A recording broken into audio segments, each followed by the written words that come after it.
So இன்றைக்கி வந்து பார்த்திங்கன்னா கடலூர் பீச்சுக்கு தான் போயிருந்தோம். ஸோ ரொம்ப நாளாக வந்து பார்த்திங்கன்னா பார்க்குக்கு கூப்பிட்டு போங்க பார்க்குக்கு கூப்பிட்டு போங்கன்னு சொல்லிக்கிட்டே இருந்தாங்க. ஆக்சுவலாக பீச் பக்கத்துலேயே ஒரு நியூவாக வந்து பார்க் வந்து ஓப்பன் பண்ணியிருக்காங்க. அது வந்து முன்னாடியே இருந்த பார்க் தான். பட் பார்த்திங்கன்னா ஒரு ரீஇனோவேட் பண்ணி புதுசாக இப்போ ஓப்பன் பண்ணியிருக்காங்க. போன வாட்டியே நாங்கள் வந்திருந்தோம். ஸோ ஆனால் ரொம்ப ரொம்ப ரஷ்ஷாக இருந்துச்சு.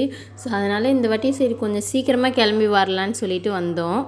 ஸோ அவங்க அப்பா வந்து பார்த்திங்கன்னா வண்டியை பார்க் பண்ணிட்டு வரேன்னு போயிருக்காரு. ஸோ அதனால் அதுக்காக வெயிட் பண்ணிகிட்ருக்கோம். ஆனால் சீரியஸாகவே இந்த பார்க்கை வந்து பார்த்திங்கன்னா பயங்கரமாக ரீஇனோவேட் பண்ணியிருக்காங்க. இதுக்கு முன்னாடி வந்து எப்படி இருந்துச்சு இந்த பார்க்குன்றது கடலூரில் இருக்கவங்க எல்லாருக்குமே தெரிஞ்சிருக்கும். பட் இப்போ எப்படி இருக்குன்றது அவங்களுக்கே தெரிஞ்சிருக்கும். நிறைய உட்கார்றதுக்கு ஸ்பேஸு அது மாதிரிலாம் நிறையா இருக்குது. ஸோ அவங்க அப்பா வந்துட்டாங்க. இதுக்கப்புறம் நம்ம விளையாட கூப்பிட்டு போக வேண்டியது தான். ஆனால் இங்கே ஒரு இதுலேயும் இடம் கிடைக்கிறதுக்குள்ளே போதும்னு ஆகிடும். இந்த ஊஞ்சல்லாம் அவ்வளோ சீக்கிரம் இடமே கிடைக்கவே கிடைக்காது. இங்கே பாருங்கள் பெரியவங்களே உட்காந்து ஆடிக்கிட்டு இருப்பாங்க. 5:30க்கு இப்படி வெயில் அடிக்குது. இந்த பக்கமாக ஏறுவாங்க, ஆப்போசிட் சைடு ஏறுவாங்க. ஸ்டெப் வழியாக தான் ஏறணும்.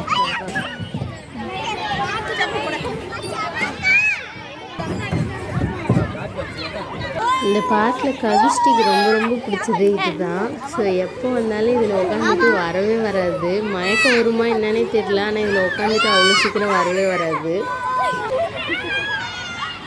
ஸோ நெக்ஸ்ட்டு வந்து பார்த்திங்கன்னா பீச்சுக்கு போகலான்ட்டு போயிட்டுருக்கோம்.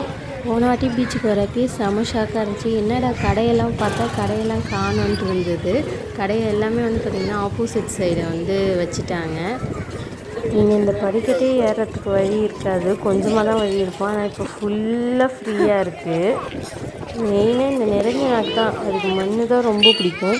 மண்ணிலே ஒரு அரை நாள் இருக்க சொன்னால் கூட இருக்கும், 3 நாள் கூட விட்டாக்கா இருக்கும். இங்கேயும் வந்து பார்த்திங்கன்னா மரம்லாம் வச்சு ஏதோ ப்ராசஸ் நடந்துகிட்ருக்கு. என்னென்னு முடிஞ்சால் தான் தெரியும். ஒரு வேளை மாற்றுத்திறனாளிக்கெலாம் நடப்பாதை ஏற்பாடு பண்ணுறாங்களா என்னன்னு தெரில. பீச் உள்ளே இருக்க இந்த ஒரே கடை இது மட்டும்தான் மீன் விற்கிற கடை. இது எனக்கு தெரிஞ்சு என் சின்ன வயசுலேருந்து இந்த கட்டடம் இருக்குது, அதனால் இப்போ விட்டுட்டாங்கன்னு நினைக்கிறேன். இப்போ பாருங்கள் அழகாக எவ்வளோ அழகாக எல்லா இடமே கிளியர் கட்டாக தெரியுது. அதுவும் இல்லாமல் வந்து பார்த்திங்கன்னா இப்போ வந்து குடில்லாம் நிறையா போட்டிருக்காங்க. இன்னமும் வந்து நிறையா வந்து ப்ராசஸ் போயிட்டுருக்கு. இன்னும் நிறையா அது மாதிரி எடுத்துகிட்டு வந்து வைப்பாங்கன்னு நினைக்கிறேன்.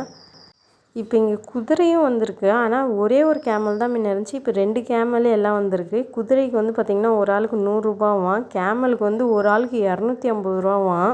குதிரைக்கெலாம் ஒரு 50 ரூபா வாங்கலான்னு நினைக்கிறேன். முன்னாடிலாம் அவ்வளோதான் இருந்துச்சு. குடிலெலாம் போட்டிருக்காங்க. இன்னைக்கு பௌர்ணமியா என்னன்னு தெரியல, பயங்கரமாக இருக்குது. கடல் வந்து சீற்றத்தோடு இருக்குது. தண்ணி வந்து பார்த்திங்கன்னா ஃப்ரண்ட்டில் இது வரைக்குமே உட்காந்துருக்காங்க, அது வரைக்குமே தண்ணி வந்துட்டு போகுது. நாங்கள் வந்து சாப்பிட்டே தான் வந்தோம். பட் ஆனால் செம்ம கூட்டமாக இருக்குது. கவிஷ்டி அதுக்கான வேலையை பார்க்க போயிடுச்சு. போய் தண்ணி பிடிச்சிட்டு வரேன் அது இதுன்னு போயிடுச்சு. அந்த நிரஞ்சனை வந்து பார்த்திங்கன்னா பின்னாடி உட்காந்துருக்காங்க. இங்கே பாருங்க உட்காந்துட்டு ஒரு மண்ணில் ஆட்டம் போட்டுருக்கு. கொடுத்தாலுமே வாங்கவே மாட்டேங்குது. அது கையால் தான் விளையாடுன்னு சொல்லி ஸோ எல்லாமே விளையாண்டு முடிச்சுட்டு கடைசியாக கடையை எப்படியோ கண்டுபிடிச்சிருச்சிங்க. ஸோ அப்புறமா வந்து கடைக்கு போகலான்ட்டு கடைக்கு வந்திருக்காங்க. எங்கள் 2மே வந்து ஒரு வாட்டர் மெலன் பைத்தியம். ஸோ அதனால் வாட்டர் மெலன் வாங்க வந்திருக்காங்க. இந்த சைடு அப்படியே வந்து பார்த்திங்கன்னா ஆக்சுவலாக ரொம்ப தூரத்துக்கு இருக்குது. அப்படியே கடை லைனாக 2 பக்கமும் அப்படியே போட்டிருக்காங்க. எல்லாத்தையும் வாங்கி எடுத்துகிட்டு போயிட்டு அந்த கிரவுண்ட் மாதிரி எம்டியாக போட்டிருக்காங்களே, ஸோ அங்கே போய் உட்காந்து சாப்பிட்டுட்டு கிளம்பியாச்சு.